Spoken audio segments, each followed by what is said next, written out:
Hello students. आज हम जो है एमएस एक्सेल में एमएस एक्सेल पढ़ेंगे आज हम। तो एमएस एक्सेल है क्या? एमएस एक्सेल एक स्प्रेडशीट पैकेज है जो माइक्रोसॉफ्ट कॉर्पोरेशन के द्वारा डेवलप किया गया था। इसमें हम डाटा को एंटर कर सकते हैं, फॉर्मेटिंग कर सकते हैं, डाटा की ग्राफ की फॉर्म में जो है डाटा को रिप्रेजेंट कर सकते हैं।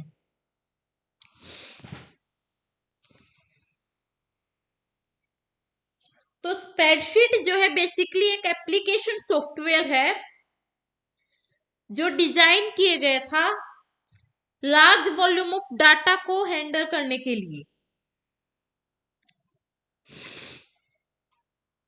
ताकि जिससे हम इजीली कंक्लूजन निकाल सकें। तो जब हम एक्सेल पे काम करते हैं तो ये हमारी वर्कबुक होती है जहां पे हम काम करते हैं। ये हमारी वर्कशीट होती है। ये इसको हम अल्टर भी कर सकते हैं, ऐड कर सकते हैं, इसको हम रीनेम भी कर सकते हैं।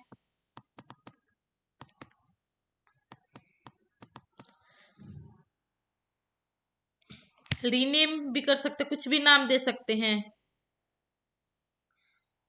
जैसे वर्कशीट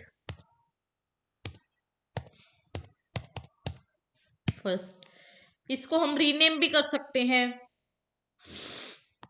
तो एक वर्कबुक में, एक फाइल में, एक वर्कबुक में 16 वर्कशीट हम ऐड कर सकते हैं। और एक वर्कशीट में नंबर ऑफ रोज और नंबर ऑफ कॉलम्स होते हैं। रोज और कॉलम में डिवाइड होती है वर्कशीट। एक वर्कशीट में 256 कॉलम होते हैं, 65,536 हमारी रोज होती हैं। और जहां पे रो और कॉलम इंटरसेक्ट करते हैं उस पॉइंट को बोला जाता है सेल। जैसे ये नेम बॉक्स होता है, जौन सा सेल एक्टिव है वो उसको रिप्रेजेंट करता है। जैसे ये A1, ए कॉलम फर्स्ट रो, तो ये हमारा हो गया सेल A1। ये A3, ये B1। तो एमएस एक्सेल में कुछ इनबिल्ट फंक्शन होते हैं जो हमारे काम को बहुत ही इजी कर देते हैं।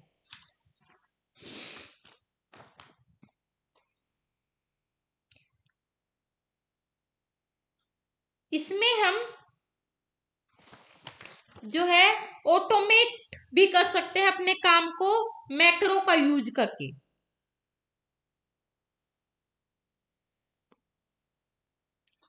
तो स्प्रेडशीट के एप्लीकेशंस क्या क्या है, कहाँ पे यूज किया जाता है? जब कोई ऑर्गेनाइजेशन अपनी एनुअल रिपोर्ट बनाती है तो वो स्प्रेडशीट फंक्शन का यूज करती है। इनकम टैक्स कैलकुलेशन के लिए इसका यूज किया जाता है, पेरोल्स के लिए, इनवॉइसिंग के लिए, banking and other financial services के लिए, साइंटिफिक कैलकुलेशन के लिए।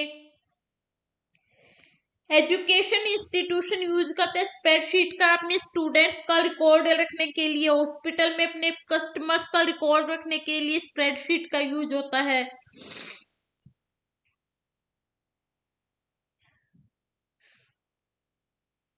इसमें हम जो है क्या एडवांटेजेस है स्प्रेडशीट के, जो रिजल्ट है वो एक्यूरेट होते हैं।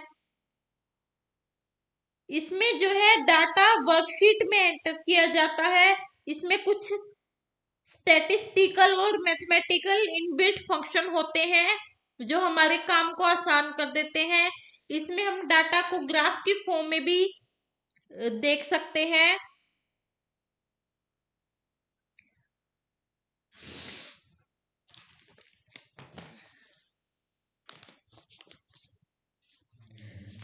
तो ये हमारा जो है मेन्यू बार होता है, ये हमारा टूल बार होता है, ये फॉर्मूला बार होता है, यहाँ पे फॉर्मूला एंटर करते हैं हम। ये नेम बॉक्स होता है, यहाँ पे सिलेक्ट ऑल बटन्स सारी जो है वर्कशीट जो है सिलेक्ट हो जाएगी, सभी बटन सिलेक्ट हो जाएंगे।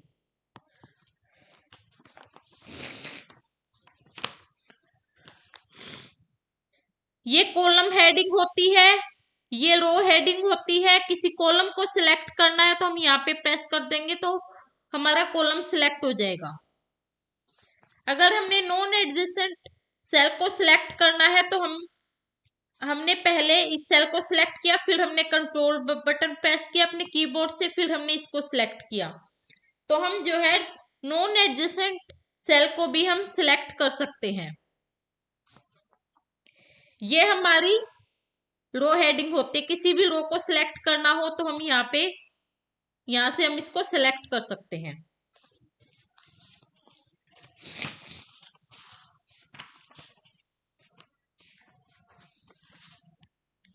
फिर है हम जो है इसमें डाटा कैसे एंटर करते हैं।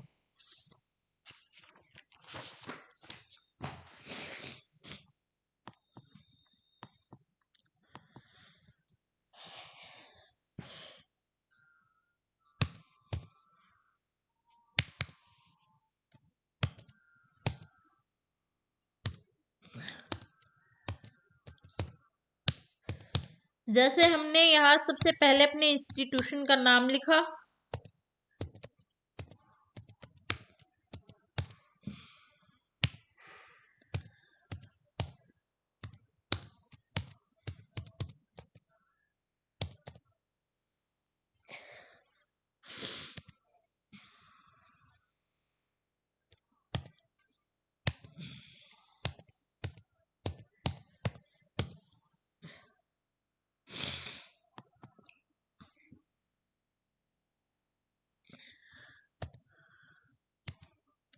यहाँ पे सीरियल नंबर,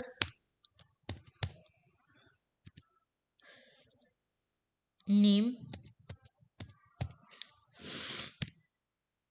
ये सब्जेक्ट हो गए।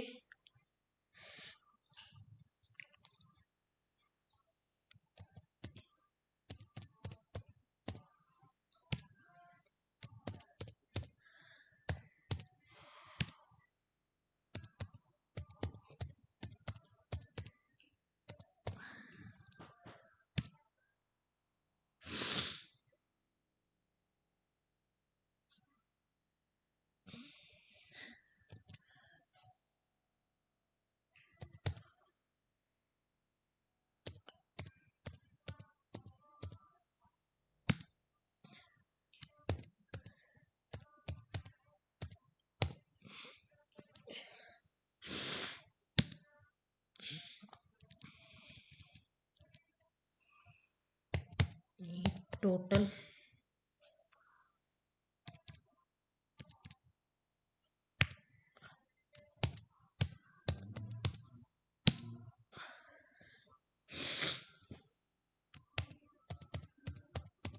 Percentage, grade.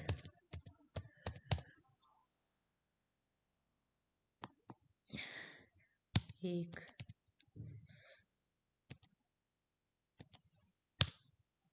दो। तो हम यहाँ सीरियल नंबर को सिलेक्ट करने के लिए सबसे पहले हम इनको सिलेक्ट करेंगे।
ये देखो हमने सीरियल नंबर लिख लिए।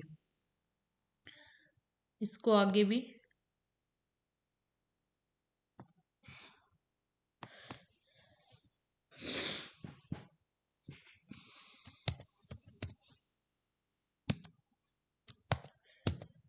श्याम, रोहन, सोहन, गीता, सीता,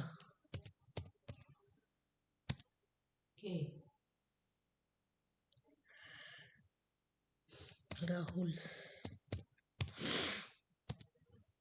दीपक,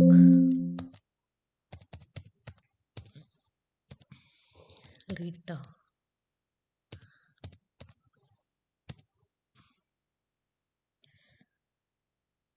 बबीता,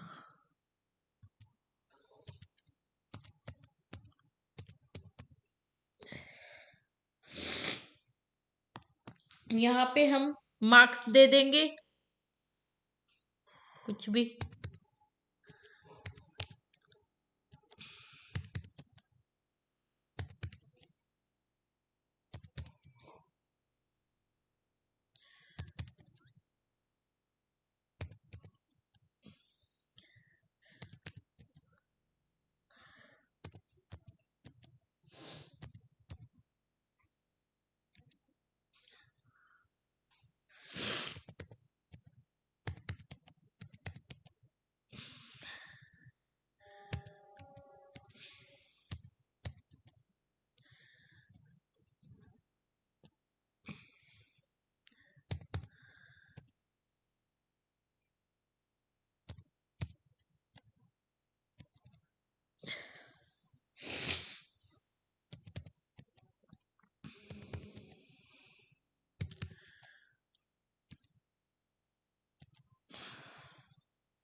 तो ये हमने मार्क्स दे दिए इसको। अब हम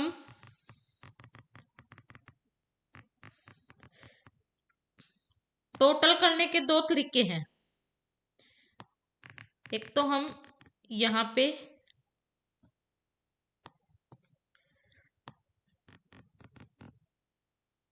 ये एक एक्स्ट्रा सेल हमने सिलेक्ट कर लिया और यहाँ पे ऑटो सम पे क्लिक किया हमने, ये आ गया, ये टोटल आ गया हमारा। अब इसको हम ड्रैग करेंगे तो ये हमारा सभी का टोटल आ गया। या तो इस तरीके से कर लो या फिर फॉर्मूले मेथड से कर लो।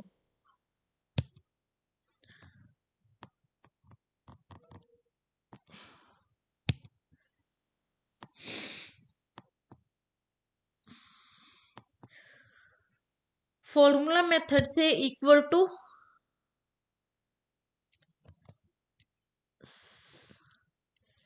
यू सम, एक minute, equal to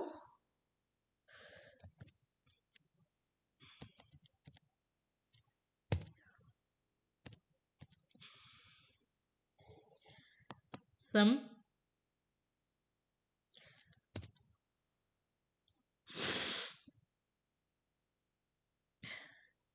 bracket open करेंगे, यहां पे हम इसको ड्रैग कर लेंगे और यहाँ पे ब्रैकेट क्लोज कर देंगे।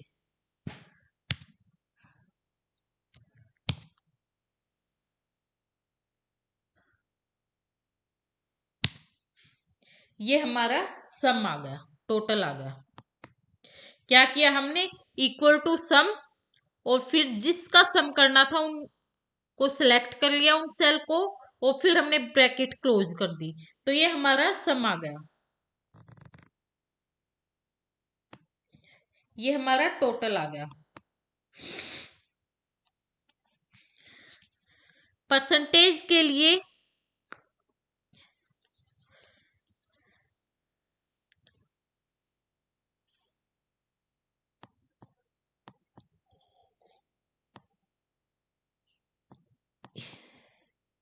Equal to H6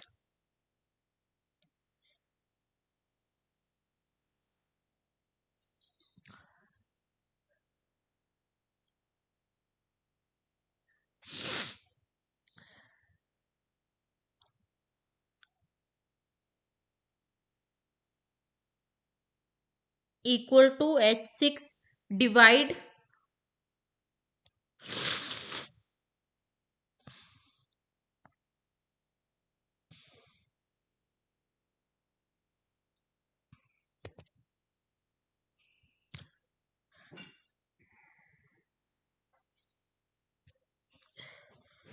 five hundred multiply 100।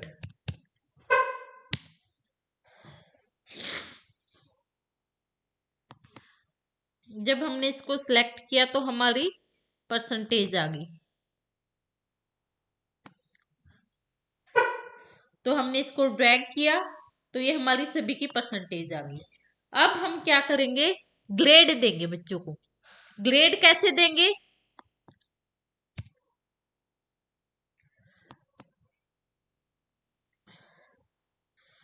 हम फॉर्मूले का यूज करेंगे। फॉर्मूला क्या है, इक्वल टू इफ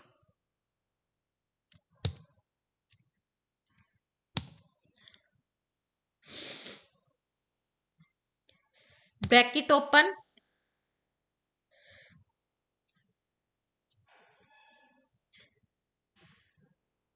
जिसकी परसेंटेज 80 से ज्यादा है,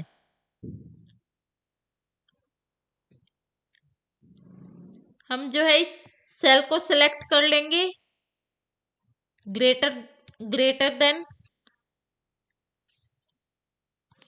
80, तो उसको हम क्या ग्रेड दे देंगे, इसको हम अपोस्ट्रोफी में लिखेंगे A+।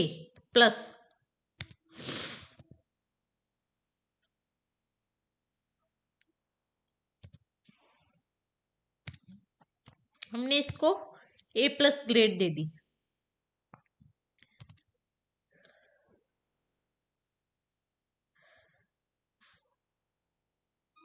अगर 80 से कम है तो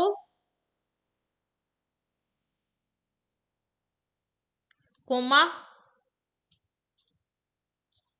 इफ का यूज करेंगे,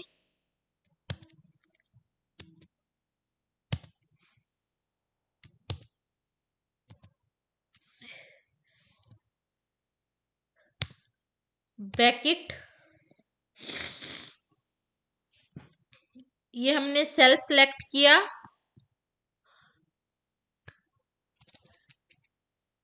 अगर 70 से ज्यादा है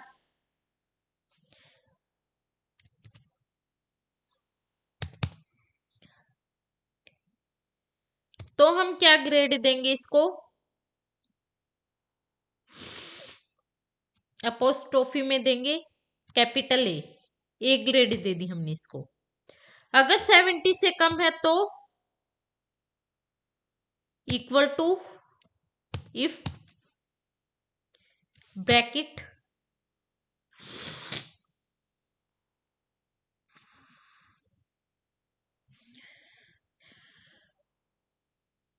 ये हम सिलेक्ट कर लेंगे, ग्रेटर देन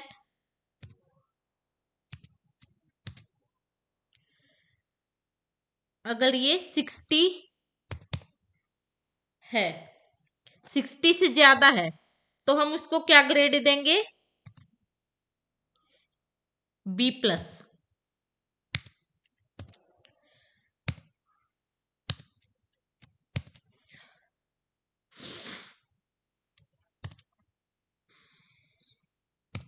अगर उससे कम है तो equal to if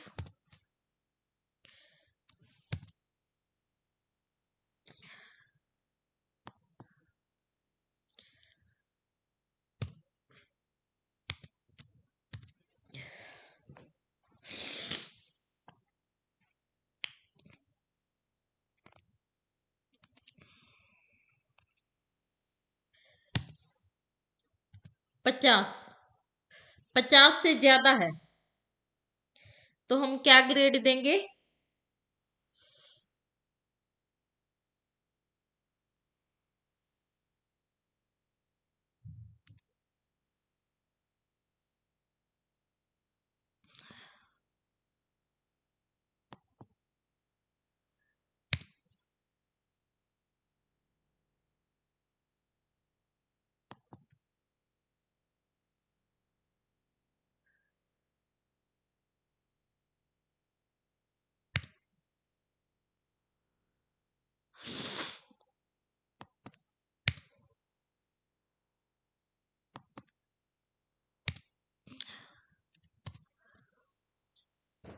B.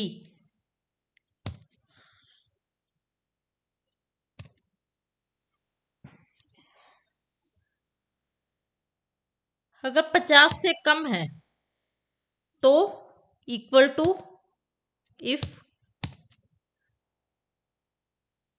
Bracket open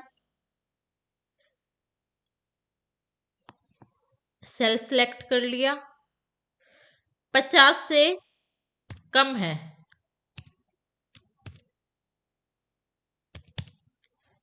तो हम उसको क्या कह देंगे, फेल।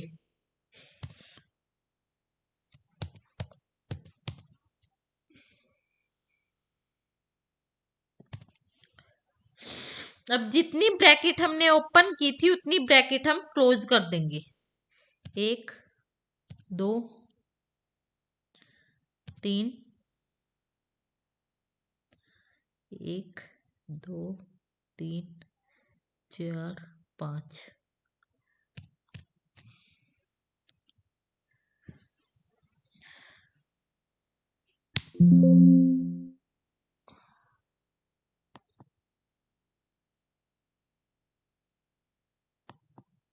यहाँ पे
तो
ये हमने ग्रेड दे दी इस फॉर्मूले की हेल्प से। अब हम इसको ड्रैग कर देंगे तो ये हमारा ग्रेड आ जाएगी। इसका फायदा ये है कि अब हम किसी भी डिजिट को चेंज करेंगे। सपोज यहाँ पे मैंने 32 कर दिया,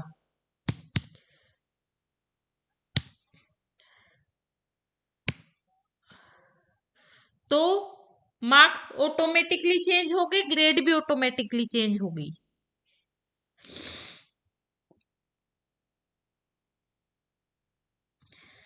अब हम इसकी फॉर्मेटिंग करते हैं।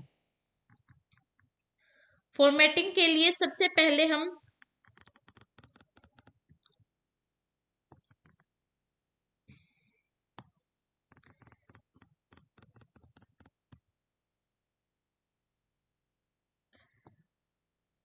इसको सिलेक्ट किया और मर्ज एंड सेंटर कर दिया। इसको बोल्ड में रखा,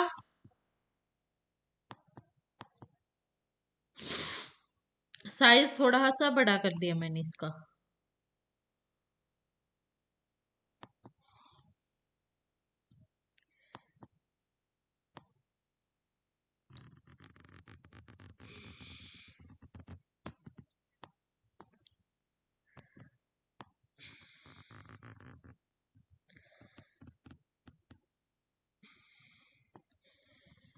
इसको मर्ज एंड सेंटर कर दिया, साइज इसका थोड़ा सा बड़ा कर दिया मैंने।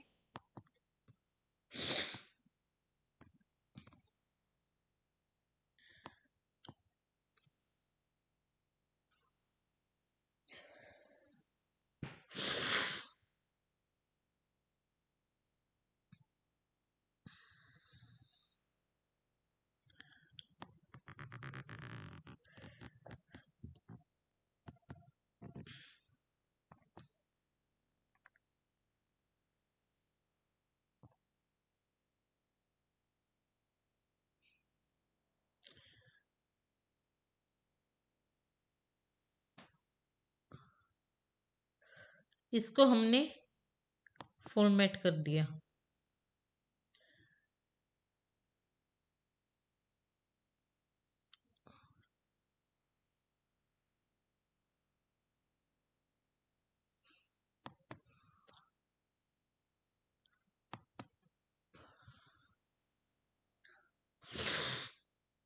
ये हमने इस टेबल को फॉर्मेट कर दिया।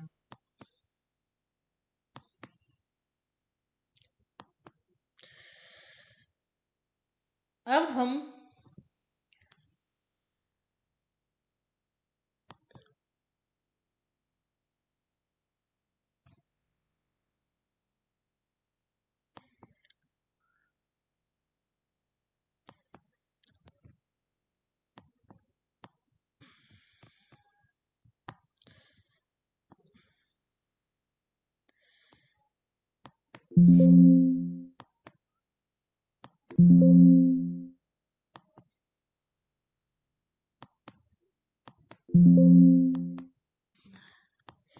इसको हमने टेबल की फॉर्म में कन्वर्ट कर दिया।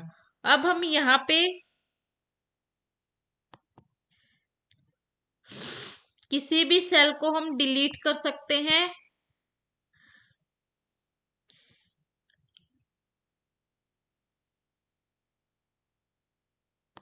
इंसर्ट यहाँ पे cell to the right. Okay, जैसे मेरा कर्सर है यहाँ।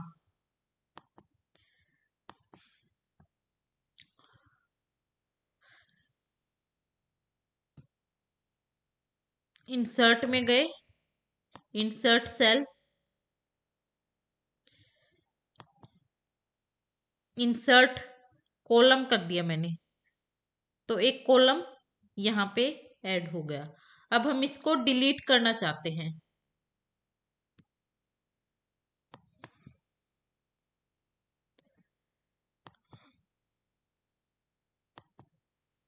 तो ये डिलीट हो गया। इसी तरीके से हम रो को भी कर सकते हैं।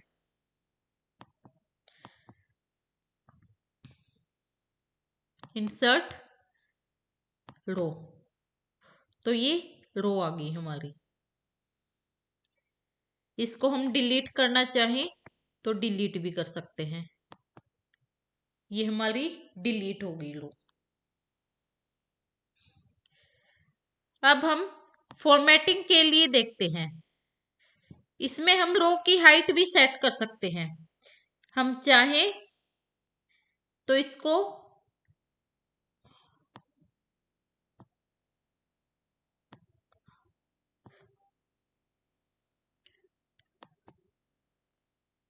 ऑटो फिट रो हाइट, कि ये रो की हाइट अपने आप ही एडजस्ट हो जाएगी। जैसे ये है, इसको मैंने डिलीट करना है।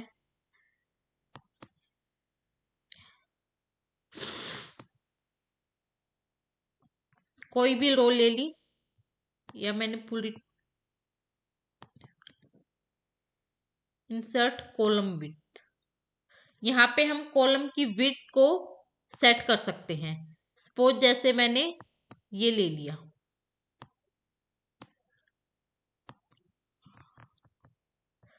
इसको सिलेक्ट कर लिया, इस कॉलम को।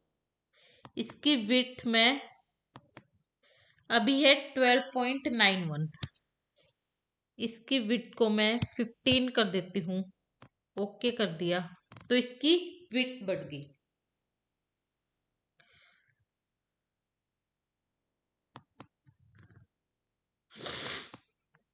अगर मैं चाहूं तो इसको प्रोटेक्ट भी कर सकती हूँ। Lock cell, protect sheet, set locked cell. Okay,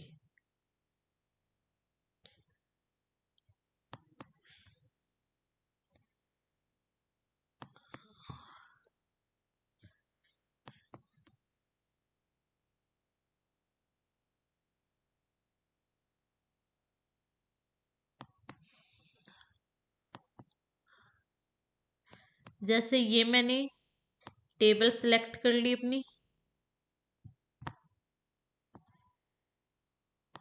इसको मैं प्रोटेक्ट करना चाहती हूँ,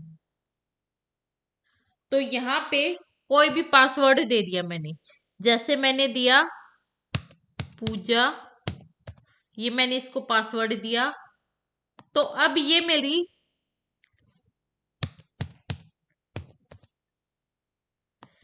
मेरी जो टेबल है ये लॉक हो चुकी है। अब मैं किसी के पास भेजूंगी इस टेबल को, तो वो इसमें एडिटिंग नहीं कर सकता, क्योंकि ये लॉक हो चुकी है। अब इसको सिलेक्ट किया मैंने, फॉर्मेट किया, अनप्रोटेक्ट शीट पे किया, पासवर्ड डाला, तो ये जो है अनलॉक होगी। अब मैं इसमें कुछ भी चेंजेस कर सकती हूँ।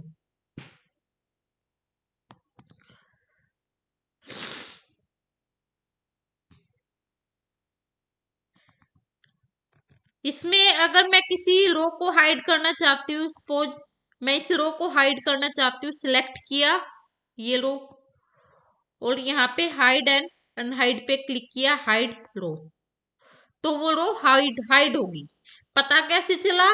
10 के बाद 12 आ रहा है, 11 का कॉलम, इट मीन्स वो हाइड है। तो इसको अनहाइड करने के लिए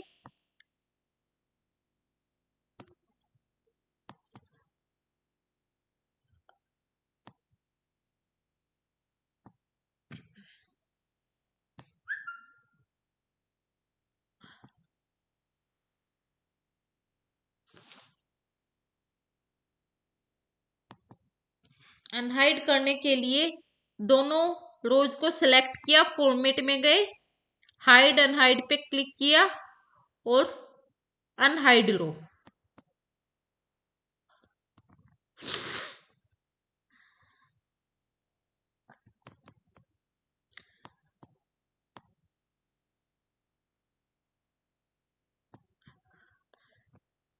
फॉर्मेट किया, हाइड अनहाइड पे गए, अनहाइड रो।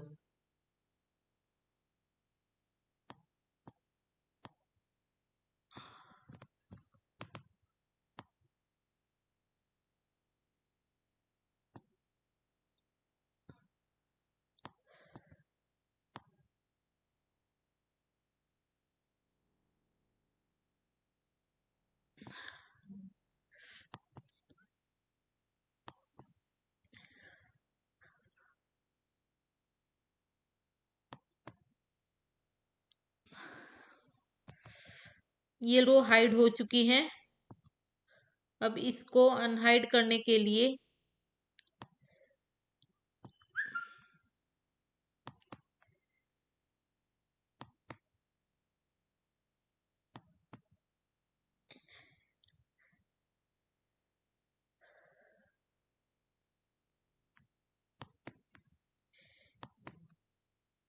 अनहाइड रो,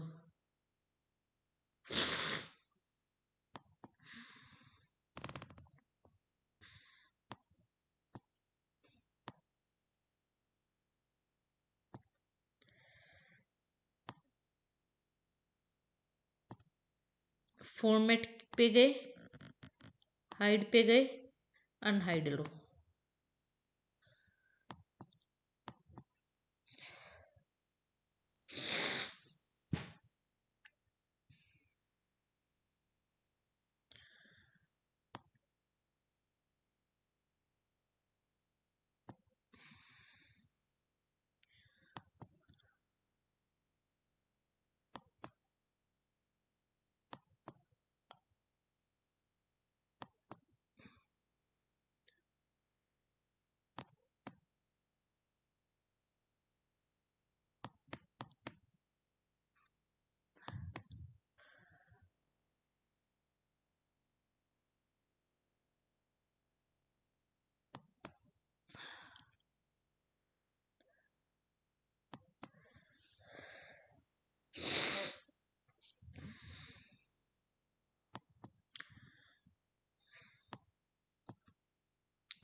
फॉर्मेट पे गए, हाइड अनहाइड पे गए, अनहाइड रो। ये हो क्यों नहीं रहा?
ये हमारी अनहाइड होगी।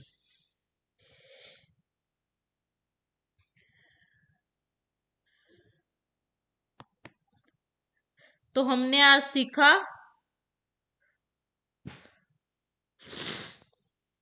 कि कैसे हम इसमें डाटा को एंटर करते हैं, फॉर्मेटिंग कैसे करते हैं,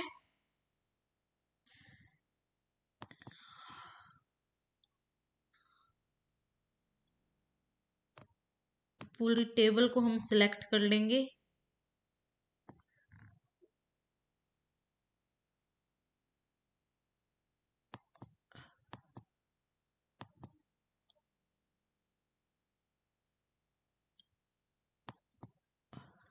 ये हमने सेंटर में कर लिया, सेंटर अलाइन कर लिया। तो आज हमने सीखा कि एक्सेल क्या होता है, एक्सेल में डाटा को कैसे एंटर किया जाता है, कैसे हम इसको फॉर्मेटिंग कर सकते हैं, फॉर्मूलाज सीखे हमने। तो आज के लिए इतना बहुत है, आगे की वीडियो में हम देखेंगे कि ग्राफ कैसे बनाते हैं। थैंक